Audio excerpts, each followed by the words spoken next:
Votre lumière s'est éveillée en entendant mes accords. Frères et sœurs, tenez encore, le soleil ne va pas tarder.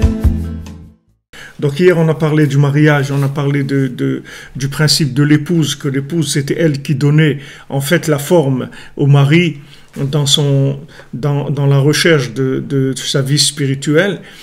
Donc le mari il a tout à fait intérêt à être en connexion avec son épouse et à écouter les orientations qu'elle peut lui donner pour qu'il ait en fait le véhicule à sa spiritualité.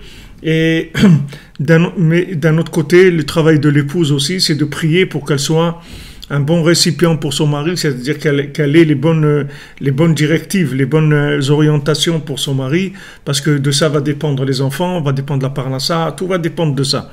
C'est-à-dire que comment maintenant il va y avoir une connexion entre l'âme et le corps, comment il va y avoir une connexion entre le mari et son épouse. Donc on voit que en fait, le Lachon Hara, comment ça fonctionne? Le Lachon Hara, c'est-à-dire les mauvaises paroles, elles rentrent dans le cœur et elles faussent la sensibilité du cœur. Et ensuite, les yeux, on a vu que les yeux, en fait, les yeux, c'est comme les objectifs du cœur. C'est-à-dire que les yeux, en fait, ils voient ce que le cœur a déjà préparé. C'est-à-dire le cœur, il prépare la vue de l'œil.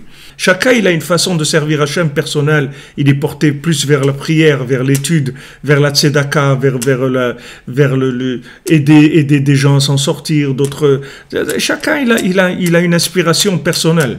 Ça, c'est sa touche personnelle dans le service divin.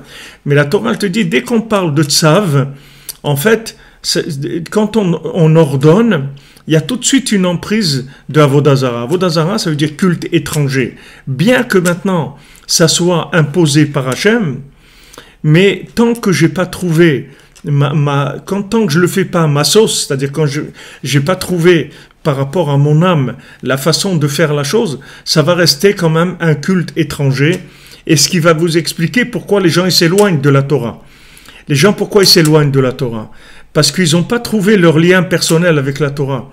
Si quelqu'un y trouvait son lien personnel avec la Torah, jamais il s'éloignerait de la Torah. C'est comme quelqu'un, il fréquente une personne, mais il ne se marie pas. Alors un jour ou l'autre, ils vont plus se parler parce que bon, ils ont déménagé ou ils travaillent plus ensemble ou n'importe quoi. Donc ils vont plus se parler parce que bon, le lien qu'ils avaient, c'était un lien véhiculaire de ce monde, parce qu'il se trouvait là ou il se trouvait là. Tant que tu n'as pas trouvé les parties qui sont les formules adaptées à ton message, à ce que tu as à l'intérieur, tu vas pas avoir de repos, parce que tu vas vivre tout le temps des vies qui sont des déguisements. Tu vas pas vivre la vraie vie qui correspond à toi-même. Et le problème, c'est que pour la plupart d'entre nous, c'est qu'on ne sait pas du tout qu'est-ce qui correspond à nous-mêmes. Parce que tout ce qu'on a comme cliché qu'on nous propose, c'est tout des clichés de marketing, c'est des clichés sociaux qui sont tous fournis par des gens qui ont un intérêt de nous amener quelque part. Tu peux pas te marier et te sécuriser. Le mariage, c'est une aventure, que tu veuilles ou non. Tu peux pas sécuriser un mariage, ça n'existe pas. C'est pas comme un paiement en ligne. Tu fais un paiement en ligne, tu peux le sécuriser. Mais un mariage, il n'y a pas de sécuriser. Tu peux pas. C'est une aventure. Et ça reste une aventure jusqu'à la fin. C'est une aventure.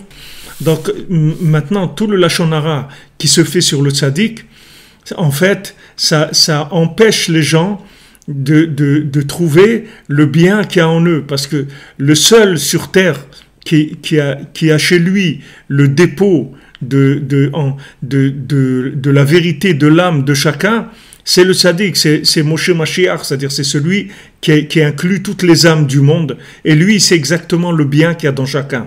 Pourquoi le Lachon Hara, c'est la pire des avérotes qu'il y a dans la Torah? Pourquoi c'est pire que tout de parler du mal de quelqu'un? Parce que du parler du mal de quelqu'un, ça donne le mauvais œil. Une fois que vous avez mis le mauvais œil dans la personne, c'est terminé après. Après, vous pouvez le laisser, il est libre. Vous pouvez le laisser libre. Parce qu'une fois que vous lui avez mis un mauvais œil, tout ce qu'il va voir, c'est du mensonge après. Parce qu'il va voir tout tordu. Maintenant, pour nous, individuellement, ça fonctionne de la même manière. C'est-à-dire que maintenant, quand on se trouve dans une société, dans un endroit où on parle du mal de nous, les gens ils parlent du mal de nous, en fait, ils empêchent le côté tzaddik qu'il y a dans chacun, comme Rabbeinu, dans chacun. Il y a Yosef, dans chacun il y a le tzaddik, il y a un point qui est tzaddik, ils empêchent ce point de tzaddik de sortir. Cet esprit, cette mentalité de mauvais œil, elle influence tous les gens dans leur choix de vie. C'est-à-dire que maintenant les gens, quand ils veulent choisir un métier, ils vont le choisir par rapport à ce métier dans le hit parade de la compétition. Est-ce que c'est un métier qui est valable par rapport à la compétition de ce monde? Ou bien non, c'est un métier, non, il n'est pas tellement coté. Il n'est pas coté le métier. Il est, comme on dit, il n'a pas la cote. Il n'est pas coté le métier. Mais j'ai rien à faire, moi, qu'il n'ait pas coté ce métier. C'est mon métier à moi. C'est moi-même. Je vais me réaliser. Ces chaussures à trois coins, c'est moi. C'est tout. C'est ça. Je ne suis pas en compétition avec qui que ce soit. Alors maintenant, cette mentalité de compétition, de clichés qui sont fournis, comment ça doit être un conjoint, comment ça doit être une réussite professionnelle, comment ça doit être... Tout ça, ça met dans la tête des images aux gens qui les empêchent de trouver ce qu'ils doivent trouver.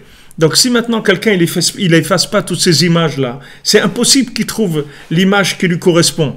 Impossible, parce que l'image qui lui correspond, il sait pas du tout, il sait pas ce que c'est. Donc il peut aller que avec la prière et la soumission à Hachem. Fais attention au Lachon Hara. Fais attention au Lachon Hara. Fais attention, ne parle pas sur Yosef, ne parle pas sur personne, parce que quand tu parles sur quelqu'un, tu vas éteindre le bien qu'il y a chez lui, tu vas le mettre comme on dit, en veilleuse, et ce bien-là, on en a besoin. On a besoin du bien qu'il y a chez chacun, parce que le bien qu'il y a chez l'autre, la vision du bien qu'il y a chez l'autre, c'est ça qui va me permettre de voir le bien qu'il y a chez moi aussi. Alors, Bezrat Hashem, il faut enlever les questions, il faut vivre sans questions. Il faut arrêter de vivre avec des questions, ni avec des questions, ni avec des réponses. On n'a pas besoin ni de questions, ni de réponses. On a besoin d'être branché, c'est tout. Si on est branché, tout est réglé. Il n'y a pas de questions. C'est comme si vous avez le GPS et vous dites tu vas à droite, tu vas à gauche, 100 mètres, tu fais ça. Il n'y a pas de questions. Vous ne demandez pas au GPS, mais pourquoi maintenant? Il n'y a pas de pourquoi. C'est du GPS, c'est tout. Il sait mieux que toi, c'est tout. Écoute le GPS et tu ne vas pas te tromper de route. Donc il y a un GPS dans le monde. Il y a le tzaddik amiti. Faites itbo des doutes. Attachez-vous au tzaddik. Levez-vous dans la nuit quand les portes du ciel sont ouvertes et que la miséricorde vient. Et cette miséricorde, c'est d'avoir comme la Gemara elle dit que celui qui se lève la nuit, il a un chut shel chesed, il a un fil de miséricorde sur lui toute la journée. Ce fil, c'est le GPS, c'est-à-dire c'est le fil conducteur. C'est-à-dire qu'on va automatiquement l'amener vers les bons choix et sans tenir compte de tous les clichés qu'il peut avoir dans sa tête.